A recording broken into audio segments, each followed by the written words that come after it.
Hi ఫ్యామ్, ఈరోజు క్విక్గా డిన్నర్ చేసుకుందామా.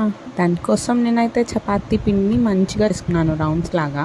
యాక్చువల్లీ నాకైతే అవి రౌండ్స్గా చేయడం రాదు, but I tried my level best. ఆ తర్వాత కర్రీని కూడా పొయ్యి మీద వేసేద్దాం.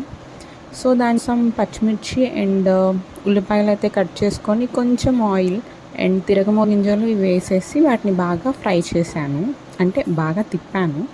ఆ తర్వాత క్యాబేజ్ పీసెస్ని కూడా మంచిగా చిన్న కట్ చేసుకొని దాన్ని కూడా యాడ్ చేసేసాను. కొంచెం మగ్గనివ్వాలి, నేను అది చూపించట్లేదు ఇక్కడ because it's a short video కదా. తర్వాత ఇంకొక స్టవ్ మీద చపాతీ కూడా చేసేసుకుందాం, మళ్ళీ లేట్ అవ్వకుండా ఉంటుంది and it's a time saving process. కొంచెం మగ్గిన తర్వాత ఇందులో కారం, ఉప్పు అండ్ పసుపు వేసేస్తే ఇంకొంచెం మగ్గుతుంది కదా సాల్ట్ వేస్తే. సో వేసేసి లిడ్ అయితే పెట్టేయండి. ఆ తర్వాత ఇటు సైడ్ చపాతీ అయితే ఇలా చేసుకొని పక్కన పెట్టేసుకున్నాను. బట్ నాకైతే పర్ఫెక్ట్ షేప్ చేయడం అస్సలు రాదు, మీకు వచ్చా గైస్. అండ్ ఆ తర్వాత కర్రీలోకి వెళ్తే మళ్ళీ మగ్గిపోయింది. సో అందులో ఇంకొక 1 గ్లాస్ వరకు వాటర్ అయితే యాడ్ చేశాను.